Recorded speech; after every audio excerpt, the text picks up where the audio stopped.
Hi guys, welcome to PKT Technology. So last క్లాస్లో మనం grade calculation గురించి తెలుసుకోవడం జరిగింది. అంటే గ్రేడ్ క్యాలిక్యులేషన్ అంటే మన రియల్ టైంలో చూసుకుంటే మన 10th క్లాస్ రిజల్ట్స్ అవ్వచ్చు, ఇంటర్మీడియట్ రిజల్ట్స్ అవ్వచ్చు, లేదా డిగ్రీ సెమిస్టర్ అవ్వచ్చు.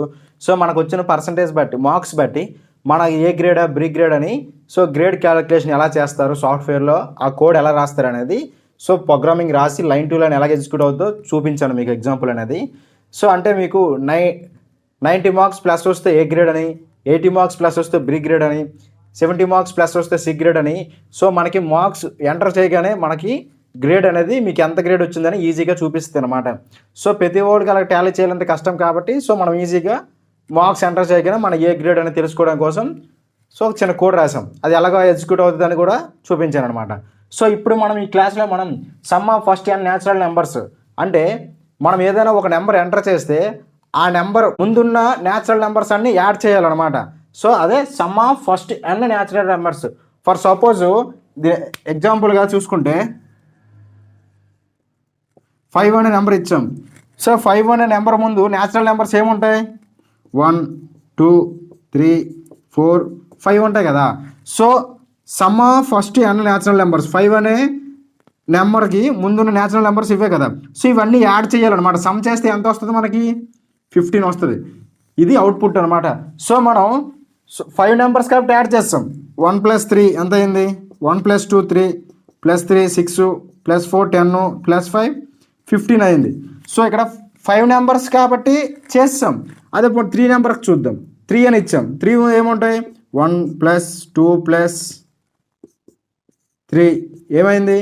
6 అయింది. సో ఇక్కడ 3 నెంబర్స్, ఇక్కడ 5 నెంబర్స్ కాబట్టి మనం ఈజీగా టాలీ చేస్తాం. ఇన్ కేస్ 100 నెంబర్స్ ఉంటే, ఇన్ కేస్ 1000 నెంబర్స్ ఉంటే, ఇన్ కేస్ 10,000 నెంబర్స్ ఉంటే, సో 10,000 నెంబర్స్ ప్లస్ చేసుకుంటే వెళ్ళాం కదా. 1 నుంచి 10,000 వరకు, 1 + 2 + 3 + 4 + 5 + 6 అలాగే 10,000 వరకు వెళ్ళాలంటే, మాన్యువల్గా చేయాలంటే బుక్ చాలదు, ఈ బోర్డు సరిపోదు. సో చాలా కష్టమైపోద్ది అనమాట. సో దానికోసమే ఏదైనా ఒక నెంబర్ ఎంటర్ చేయగానే some of first n natural numbers అన్నీ కూడా యాడ్ చేసి మనకు అవుట్పుట్గా చూపించాలి. సో మనం 100 ఇస్తే 1 to 100 నెంబర్స్ యాడ్ అయ్యి మనకు అవుట్పుట్ రావాలన్నమాట. ఒకవేళ 1000 ఇస్తే 1 to 1000 నెంబర్స్ యాడ్ అయ్యి మనకు అవుట్పుట్ రావాలి. ఇన్ కేస్ 1 lakh ఇస్తే 1 to 1 lakh యాడ్ అయ్యి మనకు అవుట్పుట్ రావాలన్నమాట. సో అలా ఈజీ వేలో ఉండడం కోసం మీకు ఒక ప్రోగ్రామింగ్ అనేది చెప్తాను అనమాట. దీనికోసం మనం రెండు విధాలుగా చేయొచ్చు ఈ ప్రోగ్రామింగ్ అనేది. ఒకటి ఫర్ లూప్ ఉపయోగించవచ్చు, లేదా 2 వైల్ లూప్ ఉపయోగించవచ్చు. ఈ 2 యూజ్ చేసి కూడా ఈ ప్రోగ్రామ్ని రాయొచ్చు అనమాట. ఈ ప్రోగ్రామ్ని డెవలప్ చేయొచ్చు. సో దీనికోసం నేను మీకు ఈజీగా అర్థమవడం కోసం 2 ఒకేలాగా ఉంటాయి. సో మీకు ఈజీగా అర్థమవడం కోసం ఫర్ లూప్ని ఉపయోగించి మీకు చెప్తాను అనమాట. సో మీకు కోడ్ రాసి లైన్ టు లైన్ ఎలా ఎగ్జిక్యూట్ అవుతుందో మీకు ఇప్పుడు చూపిస్తాను.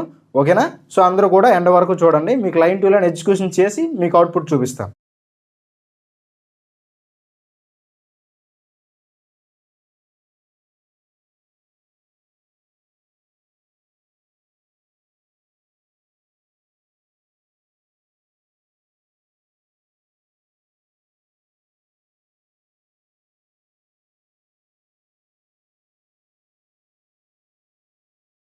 So some of first n natural number కోసం సో కోడింగ్ అనేది ఇలా బిల్డ్ చేస్తారు అనమాట.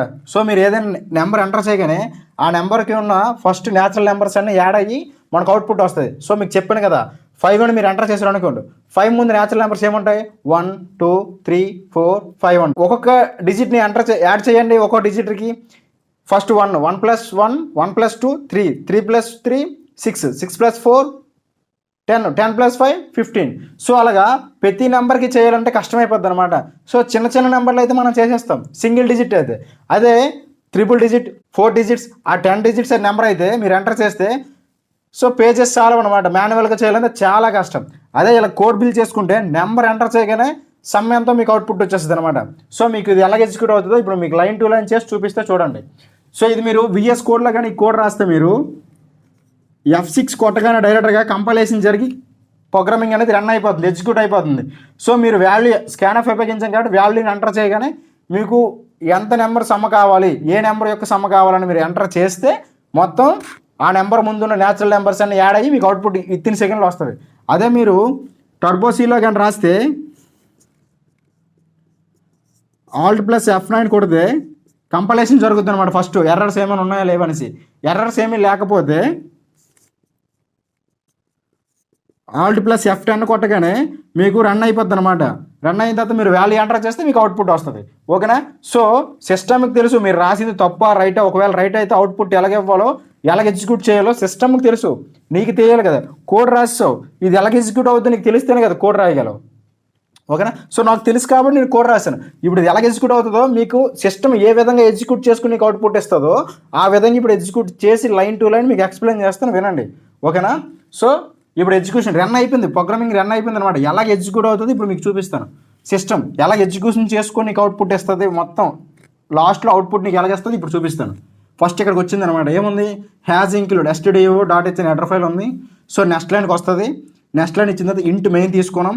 ఇంట్ మెయిన్ అంటే ఫంక్షన్ అనమాట. మెయిన్ ఫంక్షన్ ఇచ్చామా అంటే మెయిన్ కంటెంట్ స్టార్ట్ అవుతుంది. మెయిన్ ఫంక్షన్ ఇచ్చిన తర్వాత ఓపెన్ కర్లీ బ్రాకెట్ ఇచ్చాము అంటే మెయిన్ ఫంక్షన్ మొదలవబోతుంది అని అర్థం అనమాట. చివరిలో క్లోజర్ కర్లీ బ్రాకెట్ ఇచ్చామంటే మెయిన్ ఫంక్షన్ క్లోజ్ అయిపోయింది, ఆర్ ప్రోగ్రామింగ్ అనేది ఎండ్ అయిపోయింది అని అర్థం అన్నమాట. సో పేరులోనే ఉంది మెయిన్ అనేసి. మెయిన్ అంటే ఏంటి? ముఖ్యమైనది. నువ్వు నీకు కావాల్సిన అవుట్పుట్ కోసం ఇవ్వాల్సిన ఇన్పుట్ అనేది ఇందులోనే ఇవ్వాలన్నమాట. ఇదే మెయిన్ ఫంక్షన్, మెయిన్ కంటెంట్ అంతా ఇందులోనే ఉంటుంది. సి ప్రోగ్రామింగ్ కూడా ఇది 5-6 లైన్స్ ఉంది కాబట్టి పర్లేదు. కొన్నిసార్లు నెంబర్ ఆఫ్ లైన్స్ రాయాలి, చాలా పెద్ద కోడ్ రాయాలి. అప్పుడైతే ఎక్కడైతే మెయిన్ ఫంక్షన్ ఉంటుందో అక్కడి నుంచే సి ప్రోగ్రామింగ్ అనేది ఎగ్జిక్యూట్ అవుతుంది అనమాట. సో ఇక్కడ 2-3 లైన్స్ ఉంది కాబట్టి సరిపోయింది, మీకు ఈజీగా కనబడుతుంది. ఒకసారి మనం రాసేటప్పుడు కోడ్ రాసేటప్పుడు కొన్ని ప్రోగ్రామ్స్కి నెంబర్ ఆఫ్ లైన్స్ రాయాలి. సో అప్పుడు మెయిన్ ఫంక్షన్ ఎక్కడైతే ఉంటుందో అక్కడే మొదలవుతుంది అనమాట. సో ఇక్కడికి వచ్చిన థర్డ్ లైన్లో ఏముంది? ఓపెన్ కర్లీ బ్రాకెట్ ఉంది. ఓపెన్ కర్లీ బ్రాకెట్ ఉందంటే మెయిన్ ఫంక్షన్ స్టార్ట్ అవబోతుంది అని అర్థం అనమాట. సో నెక్స్ట్ లైన్కి వచ్చాం. నెక్స్ట్ లైన్లో ఏముంది? ఇంట్ అని ఉంది. ఇంటి డేటా టైప్ తీసుకున్నాం. ఇంటి డేటా టైప్ తీసుకున్నామంటే వేరియబుల్స్ డిక్లేర్ చేసాం. ఇంటి డేటా టైప్ తీసుకుని వేరియబుల్ డిక్లేర్ చేసాం. ఏంటి? n ఒక వేరియబుల్, i ఒక వేరియబుల్, సమ్ ఒక వేరియబుల్. సో ఇక్కడ ఇంటి డేటా టైప్ తీసుకున్నామంటే ఈ వేరియబుల్స్లోకి ఓన్లీ ఇంటీజర్ వాల్యూని మాత్రమే తీసుకోవాలి. అర్థమవుతుందా? ఓన్లీ n వేరియబుల్లోకి, i వేరియబుల్లోకి, సమ్ వేరియబుల్కి ఓన్లీ ఇంటీజర్ వాల్యూస్ని స్టోర్ చేయాలి. ఇంటీజర్ వాల్యూస్ని ఇవ్వాలి. ఎందుకంటే ఇంటి డేటా టైప్ ఇచ్చాం. క్యార్ వాల్యూస్ ఇచ్చినా ఎర్రర్ వస్తుంది, ఫ్లోట్ వాల్యూ ఇచ్చినా ఎర్రర్ వస్తుంది అనమాట. ఫ్లోట్ డబుల్ వాల్యూ ఇచ్చినా సరే ఎర్రర్ వస్తుంది. సో ఇంటర్నల్ డేటా టైప్ ఇచ్చామంటే ఖచ్చితంగా ఈ వేరియబుల్లోకి ఇంటర్నల్ వాల్యూ ఇంటీజర్ వాల్యూస్ని మాత్రమే ఇవ్వాలి. ఓకేనా? సో మన వేరియబుల్స్ డిక్లేర్ చేసాం కాబట్టి మెమరీ లొకేషన్లో వీటికంటూ ఒక మెమరీ అనేది ఎలికేట్ అవుద్ది అనమాట. ఎలాగ అవుద్ది? ఇది n స్పేసు, ఇది i వేరియబుల్ యొక్క స్పేసు, ఇది సమ్ అనమాట. సో దీని అడ్రస్ వచ్చేసి 1000, దీని అడ్రస్ వచ్చేసి 1001, దీని అడ్రస్ వచ్చేసి 1002 అనమాట. సో మనము ఇంకా ఈ వేరియబుల్లోకి ఈ 3 వేరియబుల్స్కి మెమరీ అనేది ఎలికేట్ అయిపోయింది అనమాట. వేరియబుల్ అంటే ఇవేంటి? Name of the memory location. So name of the memory location. So దీని యొక్క మెమరీ లొకేషన్ వచ్చేసి 1000, దీని యొక్క i యొక్క లొకేషన్ వచ్చేసి 1001, దీని యొక్క మెమరీ లొకేషన్ వచ్చేసి 1002. సో మన నేమ్స్ ఏం పెట్టాం ఆ లొకేషన్స్కి? n, i, సమ్ అని పెట్టామన్నమాట. సో ఇంకా మన వాల్యూస్ ఇవ్వలేదు కాబట్టి ఇందులో గార్బేజ్ వాల్యూ ఉంటుంది. ఏం వాల్యూ ఉంటుంది? గార్బేజ్ వాల్యూ ఉంటుంది. ఎప్పుడైతే ఈ వేరియబుల్కి మనం వాల్యూని అసైన్ చేస్తామో అప్పుడు ఆ గార్బేజ్ వాల్యూ పోయి అందులోకి ఆ మెమరీ లొకేషన్లోకి మనం ఇచ్చిన వాల్యూ వెళ్తుంది అనమాట. సో అంతవరకు కూడా అందులో గార్బేజ్ వాల్యూ ఉంటుంది. సో నెక్స్ట్ లైన్లోకి వస్తాయి. నెక్స్ట్ లైన్లో ఏముంది? ప్రింట్ఎఫ్ ఉంది. ప్రింట్ఎఫ్ అనేది వాల్యూని ప్రింట్ చేయాలి. ఏ వాల్యూని ప్రింట్ చేయాలి? Printf open bracket closed bracket మధ్యన డబల్ కొటేషన్ మధ్యలో ఏ వాల్యూ అయితే ఉంటుందో అది యాజ్ టీజ్గా ప్రింట్ అవుతుంది అనమాట. ఇక్కడ ఏముంది? Enter a number. సో ఇక్కడికి వచ్చిన తర్వాత మీకు అవుట్పుట్లో ఇది ప్రింట్ అవుద్ది అనమాట. ఫస్ట్ అవుట్పుట్ ఇక్కడ రాస్తాను మీకు.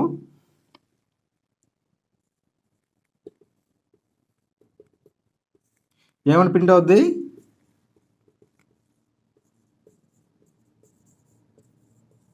Enter a number is equal to ఉంది కదా, ఈజ్ ఈక్వల్ టు అని ప్రింట్ అయ్యి మీకు సిస్టంలో అవుట్పుట్లో కర్సర్ ఇక్కడ బ్లింక్ అవుతూ ఉంటుంది.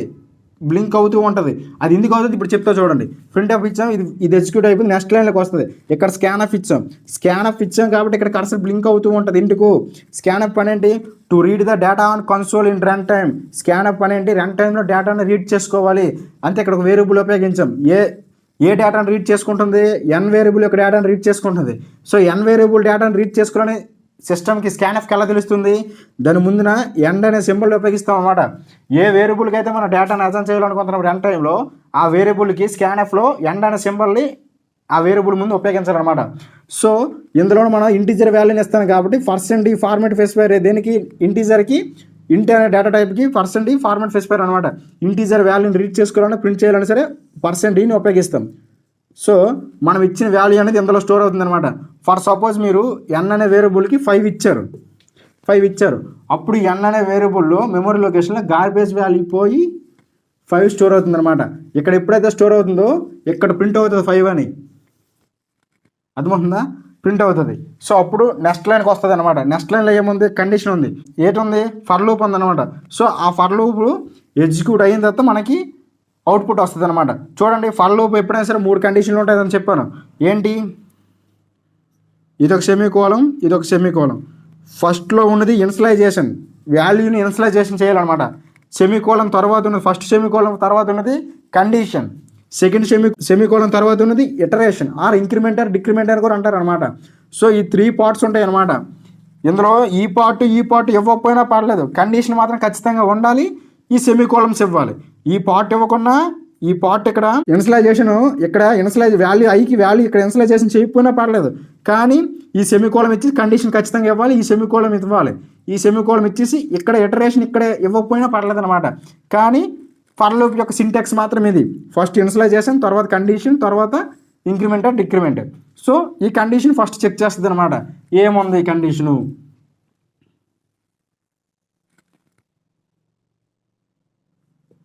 I equals to 1, I less than or equals to n, I plus plus ఉంది. ఓకేనా? సో కండిషన్ ఇదే కదా. సో ఇనిషియలైజేషన్ ఎప్పుడైనా సరే ఒకసారి వేరియబుల్కి వాల్యూ అజైన్ చేసిన తర్వాత దీంతో పనే ఉండదు అనమాట. ఇక్కడ వాల్యూని అజైన్ చేస్తాం కదా, i = 1 కాబట్టి ఐలో గార్బేజ్ వాల్యూ పోయి 1 స్టోర్ అవుతుంది అనమాట, 1 ఉంటుంది. ఓకేనా? సో అప్పుడు కండిషన్కి వెళ్తుంది అనమాట. కండిషన్లో ఏముంది? i less than or equal to 1 ఉంది. i less than or equals to 1. i ఎంత ఉంది? 1. ఐలో ఎంత ఉంది? 1 ఉంది కదా. Less than or equals to n. nలో ఎంత ఉంది? 5. సో కండిషన్ ఏమైంది? ట్రూ అయింది కదా. 5 కన్నా 1 చిన్నదే కదా. సో కండిషన్ ట్రూ అయింది. పోనీ 5 కన్నా 1 ఈక్వల్ కాకపోయినా 5 కన్నా 1 చిన్నది కదా. సో కండిషన్ ట్రూ అయింది కాబట్టి ఫర్ లూప్ లోపలికి వస్తుంది అనమాట. ఫర్ లూప్ అనేది ఏమొస్తుంది? లోపలికి వస్తుంది. ఫర్ లూప్ అనేది ఏమవుద్ది? లోపలికి వస్తుంది. లోపల ఏముంది? Some is equal to sum plus I అని ఉంది. ఏముంది? Some is equal to sum plus I ఉంది. సమ్లో ఎంత ఉంది? గార్బేజ్ వాల్యూ ఉంది. అది ఎంత ఉందో చెప్పలేము అనమాట. సో 0 అనుకోండి. 0 ప్లస్ ఐలో ఎంత ఉంది? 1 ఉంది. అవునా కదా? సో 1 ఉంది. సో 1 + 0 1. సో ఈ కండిషన్ చేసిన తర్వాత ఈ వాల్యూ అనేది సమ్లో స్టోర్ అవుతుంది అనమాట. అప్పుడు సమ్లో ఉన్న గార్బేజ్ వాల్యూ పోయి 1 స్టోర్ అవుతుంది అనమాట. సో 1 స్టోర్ అవుతుంది అనమాట. సో అప్పుడు మరి బయటికి వెళ్ళిపోదు. మళ్ళీ ఈ కండిషను ఇది ఎగ్జిక్యూట్ అయిపోయిన తర్వాత, ఈ వాల్యూ అయిపోయిన తర్వాత, ఇది సమ్ చేసిన తర్వాత సమ్ ప్లస్ ఐ ఈ వాల్యూ చేస్తాం కదా, 1 వచ్చింది కదా. ఈ 1 అనేది సమ్లో స్టోర్ అవుతుంది. ఈ 1 అనేది సమ్ వేరియబుల్లో స్టోర్ అవుతుంది అనమాట. అప్పుడు ఇక్కడ 1 స్టోర్ అవుతుంది మెమరీ లొకేషన్లో. సో అప్పుడు ఇంక అయిపోలేదు. అప్పుడు ఏమవుతుంది? మళ్ళీ అప్పుడు ఇంక్రిమెంట్ ఆర్ డిక్రిమెంట్ పార్ట్కి వస్తుంది అనమాట. ఇంక్రిమెంట్ డిక్రిమెంట్ పార్ట్కి వస్తుంది. ఇక్కడ ప్లస్ ప్లస్ అంటే 1 వాల్యూని ఇంక్రిమెంట్ చేయాలన్నమాట. 1 వాల్యూ అనమాట. ప్లస్ అంటే 1 వాల్యూ. దేనికి 1 వాల్యూ ఇంక్రిమెంట్ చేయాలి? i ప్లస్ ఇచ్చాడు. i ప్లస్ అంటే i వాల్యూ ఎంత? 1 ఉంది. ప్లస్ అంటే 1 వాల్యూ ఇంక్రీజ్ చేయాలి. 1 + 1 2 కదా. సో i ప్లస్ అంటే ఐకి 1 వాల్యూని ఇంక్రిమెంట్ చేయాలన్నమాట. ఐలో ఆల్రెడీ ఎంత ఉంది? 1 ఉంది. సో i ప్లస్ కదా. i ప్లస్ కదా. ప్లస్ అంటే 1 + 1 2 అయిందనమాట. సో i వాల్యూ ఎంత అయింది? ట్రూ అయింది. అప్పుడు ఐలో ఉన్న 1 పోయి 2 వస్తుంది అనమాట. సో మళ్ళీ ఇది అయిపోయిన తర్వాత మళ్ళీ కండిషన్కి వస్తుంది అనమాట. అర్థమైందా? కండిషన్ ఏముంది? i less than or equals to n ఉంది. ఐలో ఎంత ఉంది? 2 ఉంది. i less than or equals to 5. So 5 కన్నా 2 చిన్నది కదా. 5 కన్నా 2 చిన్నది కదా. So 2 less than or equals to 5 కదా. సో 5 కన్నా 2 చిన్నది కాబట్టి కండిషన్ ట్రూ అయింది. సో కండిషన్ ట్రూ అయింది కాబట్టి మళ్ళీ ఫర్ లూప్లోకి వెళ్తుంది. ఫర్ లూప్లోకి వెళ్ళి ఏమవుతుంది? Some is equal to sum plus I అని ఉంది. ఇదే కదా. Some is equal to sum plus I కదా. సో సమ్లో ఇప్పుడు ఎంత ఉంది? ఇక్కడ 1 ఉంది. ఇక్కడ సమ్ ప్లస్ ఐ కదా. సమ్లో ఎంత ఉంది? 1 ఉంది. 1 ప్లస్ ఐ కదా. ఐలో ఎంత ఉంది? 2 ఉంది. ఎంత అయింది? 3 అయింది. ఈ 3 అనేది ఈ సమ్లో స్టోర్ అవుతుందన్నమాట. అప్పుడు సమ్లో ఉన్న 3 పోయి 1 పోయి 3 వస్తుంది అనమాట. అర్థమవుతుందా? సమ్లో ఉన్నది 1 పోయి ఎంత వస్తుంది? 3 వస్తుంది అనమాట. ఓకేనా? 3 వస్తుంది అనమాట. సో 3 వస్తుంది. సమ్లో అప్పుడు ఎంత ఉంది? 3 ఉంది. సో ఇది కండిషన్ ఎక్కువ అయిపోయింది కదా. సో 3 అనేది అంత స్టోర్ అవుతుంది అనమాట. ఇది అయిపోయిన తర్వాత మళ్ళీ ఎక్కడికి వెళ్తుంది? ఇంక్రిమెంట్కి వెళ్తుంది. ఎంతవరకు వెళ్తుంది తెలుసా? ఈ n max -1 n value false అయినంత వరకు వెళ్తుంది అనమాట. i వాల్యూ n కన్నా ఎక్కువ అయిపోయినంత వరకు ఈ కండిషన్ తిరుగుతూనే ఉంటుంది. సో i వాల్యూ ఎంత అయింది? i ప్లస్ కదా. i వాల్యూ ఎంత ఉంది? 2 ఉంది. 2 + 1 ఎంత అయింది? 3 అయింది. సో ఇప్పుడు i వాల్యూ ఎంత అయింది? 3 అయింది అనమాట. 2 పోయి 3 వస్తుంది. 3 వచ్చిందా? సో అప్పుడు మళ్ళీ కండిషన్కి వెళ్తుంది. కండిషన్లో ఏముంది? i <= n. i ఎంత ఉంది ఇప్పుడు? 3 <= 5. సో కండిషన్ ఏమైంది? ట్రూ అయింది. ఎందుకు? 5 కన్నా 3 చిన్నది. అలాగని 5కి 3 ఈక్వల్ కాకపోయినా 5 కన్నా 3 చిన్నది కాబట్టి కండిషన్ ట్రూ అయింది అనమాట. లెస్ కదా. సో కండిషన్ ట్రూ అయింది కాబట్టి మళ్ళీ ఫర్ లూప్ లోపలికి వస్తుంది అనమాట. ఫర్ లూప్ లోపల ఏముంది? సమ్ = సమ్ ప్లస్ i ఉంది. ఇదే కదా, సమ్ = సమ్ ప్లస్ i కదా. సమ్లో ఎంత ఉంది? ఇక్కడ 3 ఉంది. ఇక్కడ ఎంత ఉంది? 3. సమ్ ప్లస్ i కదా. సమ్లో ఎంత ఉంది? 3 ఉంది. ప్లస్ i అంది ఎంత? ఐలో ఎంత ఉంది? 3 ఉంది. 3 + 3 6 కదా. సో ఈ 6 అనేది ఇందులో స్టోర్ అవుతుంది అనమాట. ఈ 6 అనేది సమ్లో స్టోర్ అవుతుంది. 3 పోతుంది. అప్పుడు ఈ 3 పోయి అందులో 6 స్టోర్ అవుతుంది అనమాట. 6 అనేది ఉంటుంది. ఓకేనా? సో 6 అనేది అందులో స్టోర్ అవుతుంది అనమాట. సో అప్పుడు మళ్ళీ సమ్ అయిపోయిన తర్వాత 6 స్టోర్ అయిపోయింది కదా ఈ సమ్లో. మళ్ళీ ఇక్కడికి వస్తుంది అనమాట. ఇక్కడ ఏముంది? i ++ ఉంది కండిషన్లో. డిక్రిమెంట్లో ఐలో ఎంత ఉంది? 3 ఉంది కదా. 3 + 1 4 అయ్యింది. అవునా? 4 అయింది కదా. సో 1 వాల్యూ ఇంక్రీజ్ చేయాలి కదా.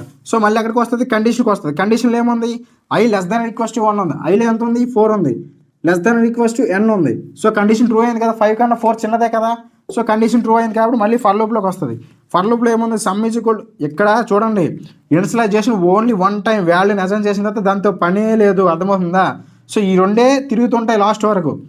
సమ్ = సమ్ ప్లస్ i ఎంత? ఇప్పుడు సమ్లో ఎంత ఉంది? 6 ఉంది. సో సమ్లో ఎంత ఉంది? ఇక్కడ = సమ్ ప్లస్, ఇక్కడ ఈ సమ్గా ఇక్కడ ఫర్ లూప్ ఎగ్జిక్యూట్ అయిన తర్వాత ఇక్కడికి వస్తుంది అనమాట. ఇక్కడికి వచ్చిన తర్వాత సమ్లో ఎంత ఉంది? 6 ఉంది. 6 ప్లస్ i వాల్యూ ఎంత? 4 కదా. = 10 అయింది. 10 అనేది ఇందులో స్టోర్ అవుతుంది. అప్పుడు ఇందులో 6 పోయి 10 స్టోర్ అవుతుంది అనమాట సమ్ వాల్యూలో. సో అప్పుడు 1 వాల్యూ మళ్ళీ డిక్రిమెంట్కి వెళ్తుంది. డిక్రిమెంట్లో ఎంత ఉంది? i వాల్యూ ఎంత అయింది? 4 అయింది. 4 + 1 = 5 అయింది. సో 1 వాల్యూ ఇంక్రీజ్ అయిపోయిన తర్వాత సో ఇందులో 4 పోయి 5 వస్తుంది అనమాట. సో అప్పుడు మళ్ళీ కండిషన్కి వస్తుంది. కండిషన్లో ఏముంది? i <= n ఉంది. i ఎంత ఉంది? 5 ఉంది. <= n ఎంత? 5. సో కండిషన్ ట్రూ అయింది కదా. ఎందుకు? 5 = 5. సో లెస్ ఎగ్జిక్యూట్ అప్పుడు i ఎగ్జిక్యూట్ అయింది కదా. 5 <= 5 అనమాట. లెస్ దాన్ అవ్వాలి లేదా 5 అనేది 5కి ఈక్వల్ అని అవ్వాలి. సో 5 ఈక్వల్ అయింది కదా. కండిషన్ ట్రూ అయింది కాబట్టి లోపలికి వస్తుంది. లోపల ఏముంది? సమ్ = సమ్ ప్లస్ i ఉంది. సో ఇదే కదా sum = sum plus i. So సమ్లో ఇప్పుడు ఎంత ఉంది? 10 ఉంది. సో 10 ఉంది. = 10 ప్లస్ i వాల్యూ ఎంత? 5 ఎంత అయింది? 15 అయింది. సో ఈ 15 అనేది సమ్లో స్టోర్ అవుతుంది అనమాట. సో ఇప్పుడు ఐలో ఎంత ఉన్నట్టు? 15 ఉన్నట్టు. సమ్లో ఎంత ఉన్నట్టు? 15 ఉన్నట్టు. సో మళ్ళీ కండిషన్ అనేది ఇక్కడికి వస్తుంది అనమాట. డిక్రిమెంట్కి వస్తుంది. ఈ కండిషన్ ఫెయిల్ అయిపోయినంత వరకు ఎగ్జిక్యూట్ అవుతుంది కదా. ఇంకా ఫెయిల్ అయిందిలే చెక్ చేయాలి కదా. మరి డిక్రిమెంట్కి వస్తుంది. ఆ 5 i వాల్యూ ఎంత అయింది? 5 + 1 = ఎంత? 6 అయింది. సో మళ్ళీ అప్పుడు కండిషన్కి వస్తుంది. కండిషన్ చెక్ చేయాలి కదా. మరి 6 <= 5. కండిషన్ ఏమైంది? ఫాల్స్ అయిపోయింది. ఎందుకు? 5 కన్నా 6 చిన్నదేంటి? కాదు కదా, పెద్దది కదా. అలాగని 5 అనేది 6కి ఈక్వల్ కాదు కదా. సో కండిషన్ ఫెయిల్ అయిపోయింది కాబట్టి ఫర్ లూప్ అనేది బయటకు వచ్చేస్తుంది. ఓపెన్ బ్రాకెట్ క్లోజ్డ్ బ్రాకెట్ ఈ బ్లాక్ ఆఫ్ కోడ్ అనేది ఫర్ లూప్ సంబంధించింది అనమాట. సో ఫెయిల్ అయిపోయింది కాబట్టి బయటకు వస్తుంది. బయట ఏముంది? ప్రింట్ఎఫ్ ఫంక్షన్ ఉంది. ఈ ప్రింట్ఎఫ్ ఫంక్షన్ అనేది ఎగ్జిక్యూట్ అవుద్ది అనమాట. ప్రింట్ఎఫ్ ఫంక్షన్ ఎప్పుడు కూడా రైట్ నుంచి లెఫ్ట్కి ఎగ్జిక్యూట్ అవుద్ది. ప్రింట్ మాత్రం లెఫ్ట్ నుంచి రైట్కి ప్రింట్ అవుద్ది అనమాట. సో ఫస్ట్ రైట్ సైడ్ ఏముంది? 2 వేరియబుల్స్ ఉన్నాయి. సో రైట్ సైడ్ కామా ఉంది కదా. రైట్ సైడ్ ఏముంది? 2 వేరియబుల్స్ ఉన్నాయి. అప్పుడు లెఫ్ట్ సైడ్ వస్తుంది. లెఫ్ట్ సైడ్ ఏముంది? సమ్ ఆఫ్ ఫస్ట్ % ఉందన్నమాట. ఈ %లోకి ఫస్ట్ కామా ఉంది కదా, ఆ వేరియబుల్ అనేది ఇందులో ఈ %లో స్టోర్ అవుతుంది అనమాట. సో ఇక్కడ సెకండ్ % ఉంది కదా, సెకండ్ వేరియబుల్ అనేది సెకండ్ %లోకి స్టోర్ అవుతుంది అనమాట. So first some of first % n ఎంత ఇచ్చాం? 5 ఇచ్చాం. 5 న్యాచురల్ నెంబర్స్ అనమాట. %. ఎంత అయింది? సమ్లో ఇప్పుడు ఎంత ఉంది? 15 ఉంది కదా. సో అది యాజ్ ఇట్ ఈజ్గా ప్రింట్ అవుతుంది అనమాట. ఇక్కడ అవుట్పుట్ ఏం ప్రింట్ అవుద్ది? Some of first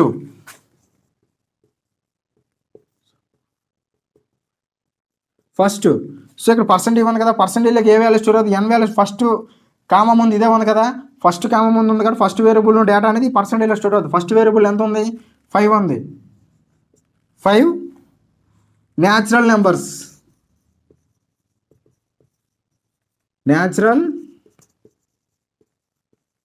numbers is equal to, ఇక్కడ పర్సెంట్ ఇవ్వండి కదా, పర్సెంటేజ్లోకి ఎంత స్టోర్ అవుతుంది, సమ్లో ఉన్న వేరియబుల్ స్టోర్ అవుతుంది. సమ్లో ఎంత ఉంది, 15 ఉంది. సో 15 అని స్టోర్ అవుతుంది అనమాట. సో ప్రింట్ ఆఫ్ ఎగ్జిక్యూట్ అనేది నెక్స్ట్ లైన్లోకి వస్తుంది. నెక్స్ట్ లైన్లో ఏముంది, రిటర్న్ 0 ఉంది, లాస్ట్లో క్లోజ్డ్ కర్లీ బ్రాకెట్ ఉందన్నమాట. సో ప్రోగ్రామింగ్ అనేది ఎండ్ అయిపోయింది, మెయిన్ ఫంక్షన్ క్లోజ్ అయిపోయింది అనమాట. సో మనకి అది ఎంత అయిపోయిన తర్వాత అవుట్పుట్ అనేది ఇలాగ వస్తుంది అనమాట. So enter a number 5, some of first 5 natural numbers 15 వచ్చిందనమాట. 5 యొక్క ముందున్న న్యాచురల్ నెంబర్ సమ్ చేస్తే 15 వచ్చింది. సో ఈ ప్రాసెస్ అంతా కూడా విత్ ఇన్ సెకండ్లో జరుగుతుంది, గుర్తుపెట్టుకోండి. ఎంత ప్రాసెస్ జరిగిందనమాట. సో ఇలాగా ప్రోగ్రామింగ్ అనేది, కోడ్ అనేది ఎలాగ ఎగ్జిక్యూట్ అవుతుందో నీకు తెలిస్తే నీకు కోడ్ ఎలా రాయాలో నీకు తెలుస్తుంది. సో సమ్ ఆఫ్ ఫస్ట్ అన్న న్యాచురల్ నెంబర్ ఎలాగా కోడ్ ఎలా బిల్డ్ చేయాలో సో చేసి చూపించాను మీకు. సో కోడ్ రాసి చూపించాను, అది ఎలా ఎగ్జిక్యూట్ అవుతుందో చూపించాను. సో ఇక్కడ మీరు ఎన్ వాల్యూ నేను 5 ఇచ్చాను. ఇన్ కేస్ మీరు 100 ఇచ్చారు అనుకోండి, 100 టైమ్స్ ఇది ఎగ్జిక్యూట్ అవుద్ది. 100 టైమ్స్ విత్ ఇన్ సెకండ్లో ఎగ్జిక్యూట్ అయ్యి ఇక్కడ 100 వచ్చిన తర్వాత ఇక్కడ 100 స్టోర్ అవుద్ది. ఇక్కడ 100 1 to 100 ఎన్ని నెంబర్స్ యాడ్ అవుతుందా సంబంధం అందులో ఇక్కడ చూపిస్తుంది మీకు. అదే 1000 ఇచ్చారు అనుకోండి, 1 to 1000 నెంబర్స్ ఎగ్జిక్యూట్ అవుతుంది. ఇలాగ చూసారు, లైన్ 2 లైన్ ఎగ్జిక్యూట్ అయింది కదా, వచ్చింది ఎగ్జిక్యూట్ అయింది, వచ్చింది ఎగ్జిక్యూట్ అయింది కదా. ఇలాగ మీకు 1000 సార్లు ఇంటర్నల్గా ఎగ్జిక్యూట్ అవుద్ది. ఇంటర్నల్గా ఎగ్జిక్యూట్ అయ్యి నీకు లాస్ట్లో అవుట్పుట్ ఇలా చూపిస్తుంది అనమాట. ఇదంతా కూడా 1 టైంలో జరుగుతుంది, ఇదంతా కూడా 1 సెకండ్లో జరుగుతుంది అనమాట. సో అది కోడింగ్ యొక్క బెనిఫిట్. అదే నువ్వు జస్ట్ ఈ 5 నెంబర్స్ చేయడానికి నీకు 5 minutes పట్టింది మాన్యువల్గా చేయాలంటే బుక్లో. అదే 100 నెంబర్స్ చేయాలంటే కష్టం కదా, 1000 నెంబర్స్ చేయాలంటే ఇంకా కష్టం కదా. 10,000కి అయితే బుక్లే చాలు. 1 నుంచి 10,000 నెంబర్స్ 1 + 2 + 3 అలా యాడ్ చేసుకుంటూ వెళ్ళాలి, కష్టమైపోతుంది. సో మనం కోడ్ రాస్తాం కాబట్టి ఇక్కడ మీరు ఎన్ వాల్యూలో ఎంత నెంబర్ ఇచ్చినా, 1 lakh ఇచ్చినా, 1 crore ఇచ్చినా సరే ఎగ్జిక్యూట్ జరిగి మీకు విత్ ఇన్ సెకండ్లో ఆన్సర్ వస్తుంది అనమాట. విత్ ఇన్ సెకండ్లో అవుట్పుట్ వస్తుంది. అది కోడింగ్ యొక్క బెనిఫిట్ అనమాట. సో మీకు some of n natural numbers ఎలా బిల్డ్ చేయాలో చేసి చూపించాను. సో కోడింగ్లో కానీ ఎక్స్ప్లెనేషన్లో కానీ ఏమైనా డౌట్ ఉంటే మాత్రం నా కామెంట్ సెక్షన్లో తెలియజేయండి, నేను ఖచ్చితంగా మీకు రిప్లై ఇస్తాను. ఓకేనా? సో పక్కాగా మీకు ఏ డౌట్ ఉన్నా సరే కామెంట్ సెక్షన్లో తెలియజేయండి, నేను క్లారిఫై చేస్తాను. సో మన క్లాస్ మీకు వద్దనిపిస్తే మాత్రం మన వీడియోకి ఒక లైక్ కొట్టి ఒక 4 మన ఛానల్ సబ్స్క్రైబ్ చేసుకొని ఒక 4 మెంబర్స్కి షేర్ చేయండి. Thank you one and all.